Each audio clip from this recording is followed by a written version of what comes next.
Oh no, Restream's making me re-log in.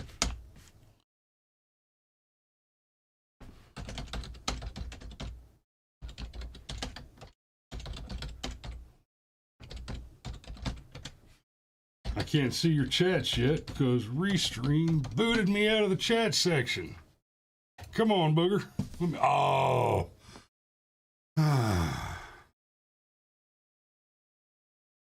I have to verify all the buses now. Isn't that adorable?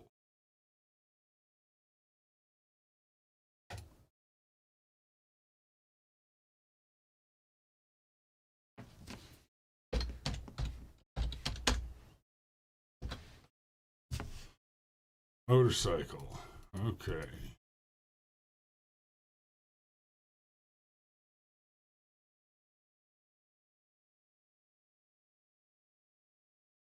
And buses, guys, I don't know about y'all, but I mean, come on now. Oh, crosswalks.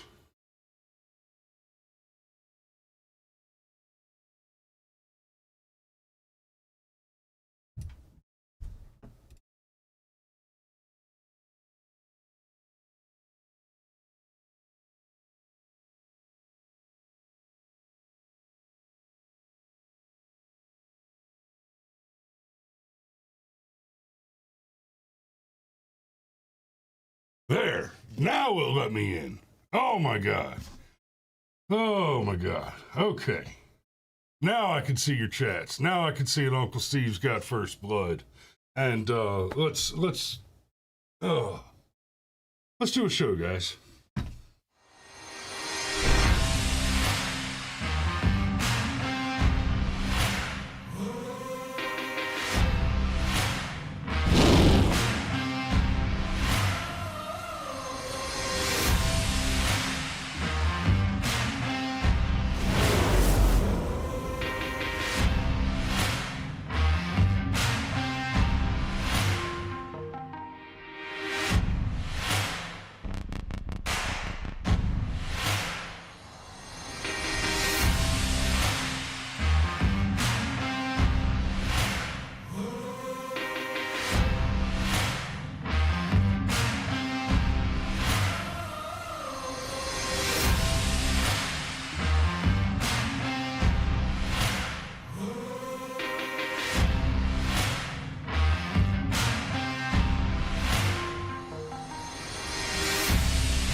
Ooh.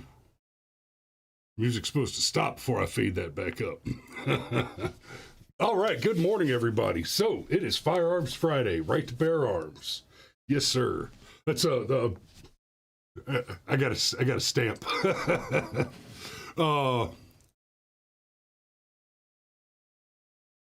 Uncle Steve, a Santa Claus of some repute, says that when Santa wants to save lives, he takes in guns.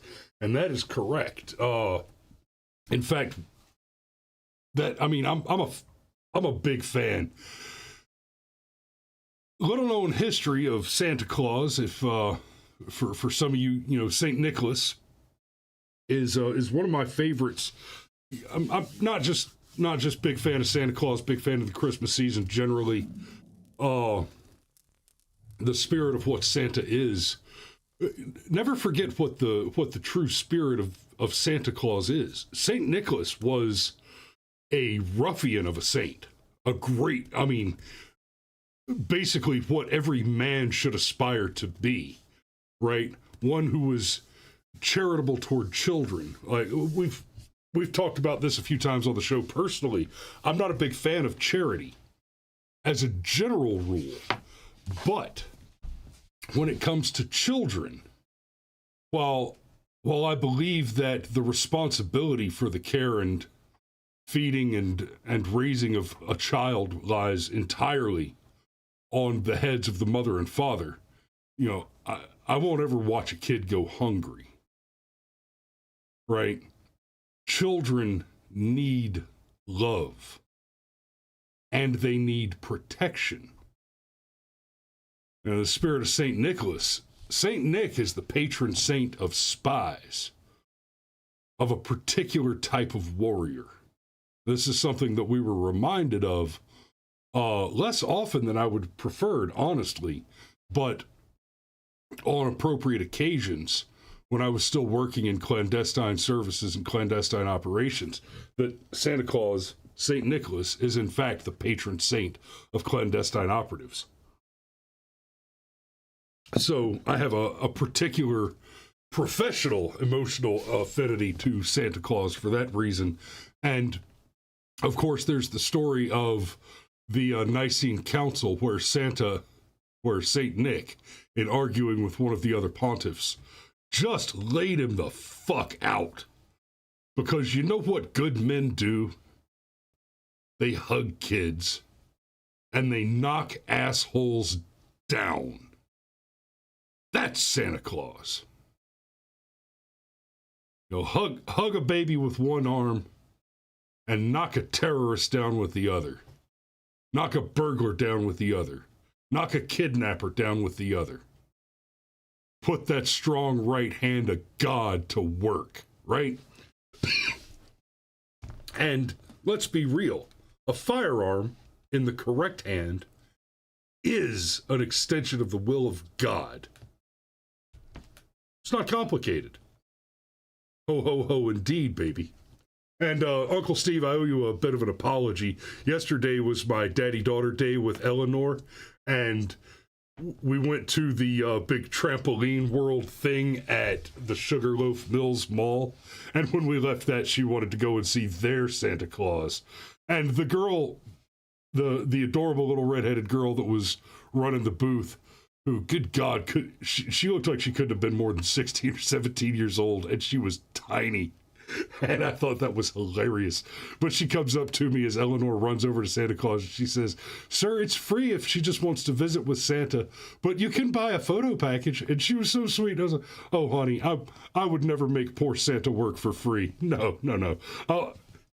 I don't need pictures with this Santa, but you know what?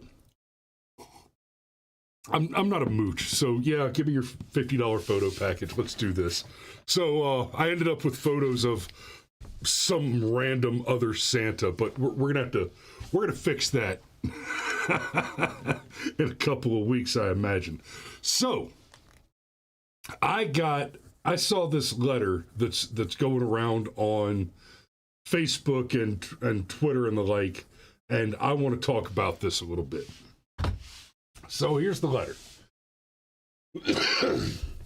In the category of something that some hippy dippy wine mom made her kid write, and this just I'll give you a maybe some kid who lives in a house full of idiots has picked up some of this language. I mean, I hear my kids say things all the time that are clearly the result of being exposed to my barbarous conservatism, and that's perfectly fair, I suppose. But the letter reads, "Dear Santa, I have a great idea. On Christmas, when you are in everyone's house, you could take all of the guns and put them in your sack and hide them at the North Pole, and then no one could kill anyone anymore in the world. Thank you." Okay. as we imagine for a moment that this is genuinely a take by a child, let's be charitable and explain to the child, rather than ridicule the child, over the things that are where the mistakes are in the letter. And the last line there, then no one could kill anyone anymore in the world. The majority of homicides, not just globally, but in the US, are not committed with firearms at all. The majority of homicides are committed with blunt weapons and even more with knives. More people are killed with knives or by blunt instrument annually than are with firearms. So simply removing all the firearms does not solve the problem of murder. Similarly, it's important to note that they like to list gun deaths when they're listing statistics. And as it turns out, the bulk of the gun deaths are suicides, which, when you're talking about the use of firearms in the commission of violent crimes, if the argument you're making is that people with guns hurt people, and for that reason people should not have guns, then the suicide number should absolutely be omitted. Let me tell you something about people who kill themselves, people who commit suicides. They will do what they are going to do. And if they do not have access to a particular means, then they will explore other means. They will explore autoasphyxiation. They will explore intentional overdose. They will explore defenestration. They will explore any other means that they can. Because the thing that they are dedicated to, the thing that they have chosen to engage in, is not to shoot themselves. The thing that they have chosen is to quit. And I don't know if you've ever run 10 miles, but let me tell you something. When you get to the point that you've chosen to quit, that you have no choice but to quit. You do not have a choice. You will quit. I imagine that when you get to the point that you're contemplating quitting the mortal coil, whatever that emotional, psychological trauma, exhaustion is that brings you to that point, I imagine that that's similar to coming to the end of a very long run, and you don't choose to fall. At best, you choose where to fall.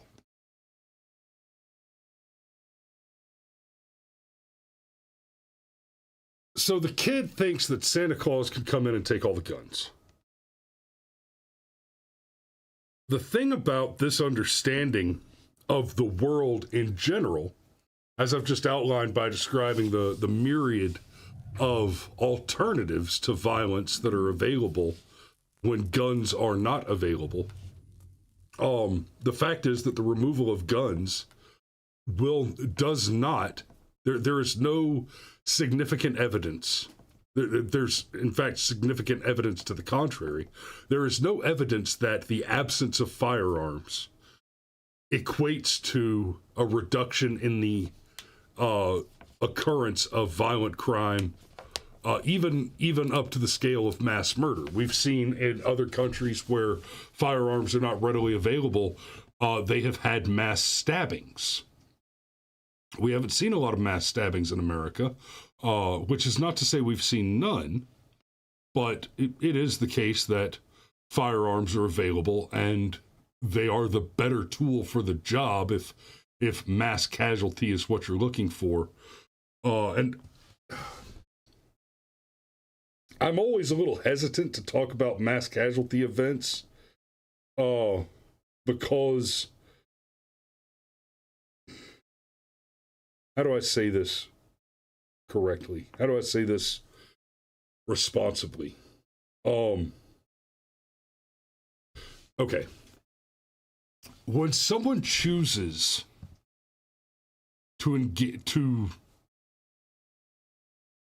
when someone chooses to commit a mass casualty event, if that person chooses to use a firearm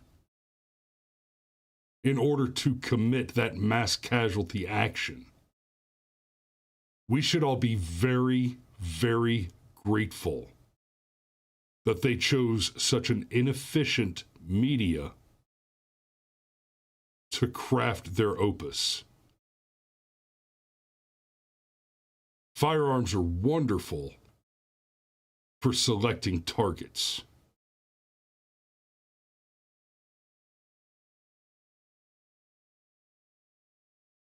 But if you're looking for mass casualties, they're not the one you want. And I don't want to go too far down the road of discussing the more efficient alternatives. I don't want to give the bad guys any ideas, but I mean, there are obvious better ways to kill a lot of people than with a gun. Which, it should not be taken as encouragement to employ those weapons in those instances, but let's be real. If somebody wants to commit a mass casualty action, a firearm is not the correct choice. It's not the efficient choice. The banning of firearms is not something that's going to prevent mass casualty events from occurring. It's just not. It's just not in the math. The other thing that's reflected in this letter is that certain naivete that, quite frankly, is representative of the entire wing of gun grabbers and gun control. Now, here's a video. I'm going to play I'm going to play. It's 4 minutes. And we're just going to play through it, and I'll pause periodically to talk about the statements. But this is basically just a compilation of Democrats saying stupid shit about guns.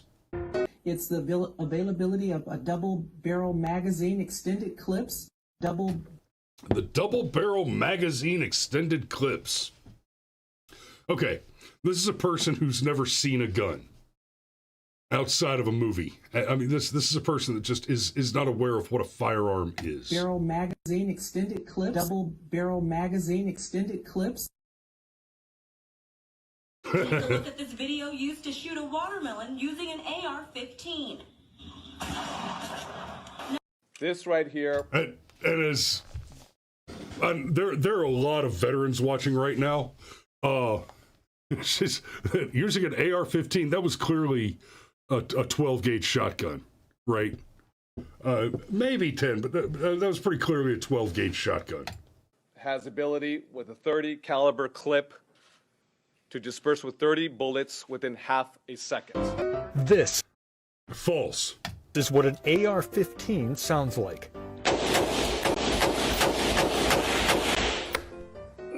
Voy a la playa, ya subió la marea. But some of these bullets, as you saw, have an incendiary device on the tip of it, which is a heat-seeking device. Oh my God. Do you hear this, woman? They have an incendiary device on the tip of it, which is a heat-seeking device. Okay. No. Okay. There are some smart weapons out there. There are. There are no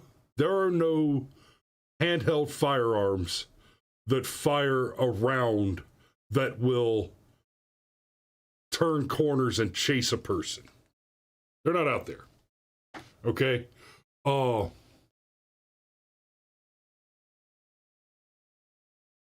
words, oh my God. She said this is an incendiary device, which is a heat-seeking device. Okay, so for starters, there are no firearms that fire a heat-seeking device in the way that she's talking about, where the bullet's just going to chase a person around. You're not that hot, sunshine. You know, I've got a hot young wife. I do. She's fantastic. But I'm sorry, the heat-seeking missile is not going to find her. That's not how this shit works. But she said it's an incendiary device, which means it's a heat-seeking. An incendiary device means that it is a device which incendiary. It sets fire. It's a device which creates an incendiary incident on contact. And there are some rounds that do that, but you're not talking about pistol and rifle rounds there. Now you're getting into things like RPGs, M203s, M302s, or I'm sorry, M320. You're talking about the 40 millimeter grenade fired from a Mark 19. Yeah, you're talking about light anti-tank weapons.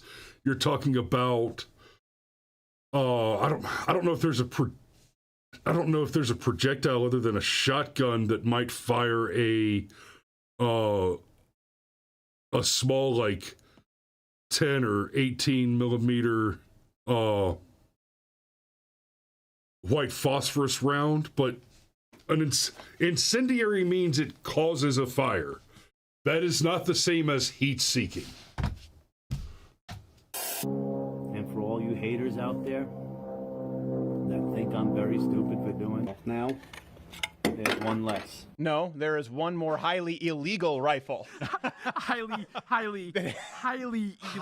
illegal. Senator Dianne Feinstein, Democrat in the Senate, who is introducing a bill to ban bump stocks, says that's not enough. Legislation is the answer. I'm also the only guy that got assault weapons banned, and the number of clips in a gun banned. What's a barrel shroud and why should we regulate it?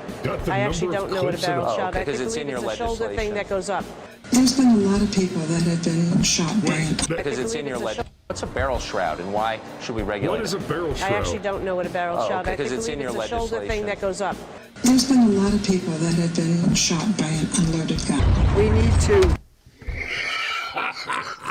You heard that right. Wait. She said there's been a lot of people that have been shot by an unloaded gun. We need to. There have been a lot of people who have been shot by an unloaded gun. To ban the massacre of machine gun magazines. Yeah, those massacre machine gun magazines. General Mark Hertling served in the U.S. Army for 37 years, so he knows what the AR-15, which used to be a weapon of war. No! What's the efficacy of banning these magazine clips? I will tell you, these are ammunition. They're bullets. So the people who have those now, they're going to shoot them. And so if you ban them in the future, the number of these high capacity magazines is going to decrease dramatically. Oh, honey. Okay, here's what she's saying. She's saying that if you ban, and I promise you, when you're talking about one of these Democrats, you are talking about somebody who is, when they say high capacity magazine, what they mean is a normal capacity 30 round rifle magazine. 30 round magazine, right? And what she just said is that this is ammunition, and when people use this up, if you've banned it and they can't get more of these, that when people shoot their guns and use these up, that eventually there just won't be any more of these. So if I go out and I shoot these bullets out on the range, then I won't have any more of these ammunitions. I'll say it wrong the way she said it. And if we can just ban the magazines, then people will run out. because this is ammunition and people will expend it when they, oh, what's that? Oh, I dropped a round. Whoops. I'll have to get that in the police call later. What's happening here? Oh my God!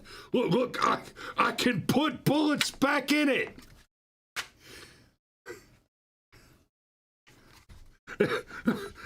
All of us. Well, I guess I'm not going to run out of these.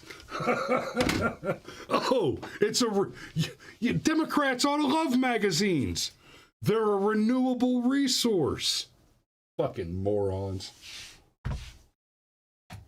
Over time, because the bullets will have been shot and there won't be any more available. We lose 93 million Americans a day to gun violence. I mean, I've long... I remember this one. I remember that one. That's brilliant. We lose 93 million Americans a day to gun violence.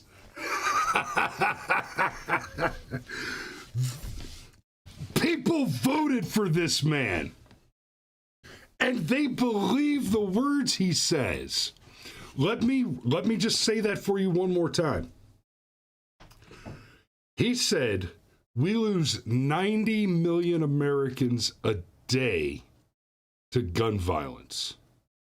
90 million. That means that every 2 days, we lose more Americans to gun violence than voted in the 2020 election. Right? You know that election where there were more voters, there were more votes cast than we have registered voters in this country? Yeah. Every 2 days, we lose 186 million Americans. Whoa. Guys, that's the entire U.S. population in just under a week. And he said that shit with a straight face. Talked about this. We have federal regulations and state laws that prohibit hunting ducks with more than 3 rounds, and yet it's legal to hunt humans. Please don't go searching for the human hunting license. Even if you find it online, it's not going to be real. If I wanted to fire this on full semi-automatic, 90% of the time I have no idea what the I'm talking about.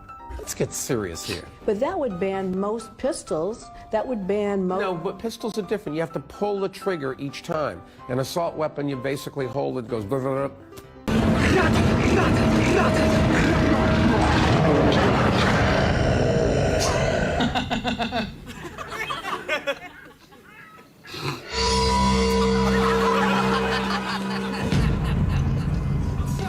All my life, I still hunt with my son, but an AR-15 is not for hunting. It's for killing. Well, how do you... Okay. And that right there, an AR-15 is not for hunting, it's for killing. Personally, I've never killed a man with an AR-15. Because technically, the M16 and M4 are slightly different. In fact, I don't own an AR-15. I have an M4. And I love my rifle. And if I'm being honest, I would love to have an M16 in my collection, and there's really only one reason for that. Is as big a fan as I am of the 5.56 round, one of the things that made my war more endurable was being able to keep a full-size Cuban cigar in the buttstock of my M16, because you just never know when you're going to need it. But that, God, an AR-15 is not for hunting, it's for killing. My man, if you are hunting and not killing, that's called hiking. And hey, good on you. But frankly, if you're out hiking, right, the difference between going for a walk in the near safe woods and going for a hike, buddy, you should carry a much larger caliber weapon than an AR-15 if you're going to go on a hike worth calling a hike. Now you just go for a walk in the yard. Okay, whatever. I still wear a gun because, rattlesnakes, bears, coyotes, stuff. But you don't, if you go hunting and do no killing, then my man, you went for a hike. But even then, like I said, bears, rattlesnakes, coyotes, you're going for a hike and you're going for a legitimate hike where you're going for a long walk, right? You should at least be carrying a good, strong sidearm, a 357 or something. Because shit happens. And you may be able to reason, you may think you can reason with a bad guy with a gun and maybe talk him out of killing you and taking your wallet. Maybe you feel like you can hand him your wallet and he'll leave you alone. Okay, cool. Have faith in your ability to reason. You cannot reason with a bear. That's not an option.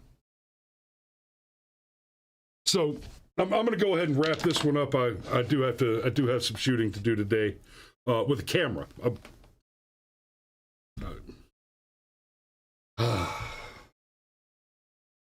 It has been a while. Anyway, the takeaway here is you read the letter. You read the Christmas letter to Santa. Dear Santa, will you please steal all the guns? Will you please deprive these people of their rightfully acquired and owned property and secret it away for safety? And I'll be fair to the child, assuming there was actually a child involved in this. That does sound like a reasonable aspiration for a very young child. A very young child, right? 6 or 7 at the oldest. But it is indicative of the rot of our education system, not just as it's affecting our children today, but as it has affected the generations who are now bearing progeny. And that intellectual disease is a contagion which is infecting the generation to come and the generation to follow it. The only way to combat, the only way to inoculate the populace against that infection is with information. And that's why we do this show. That's why the show is the Brushfire Mind. The truth should matter. It is not the majority, but a tireless and irate minority setting brush fires of liberty in the minds of men. That is how liberty is fought. That is how liberty is bought. That is how it is paid. And that is how it is held. Here on the beachhead of freedom, we must hold the line. So, going into the weekend, y'all be safe out there. Don't drive drink. Don't fry bacon naked. And we will see you on Monday.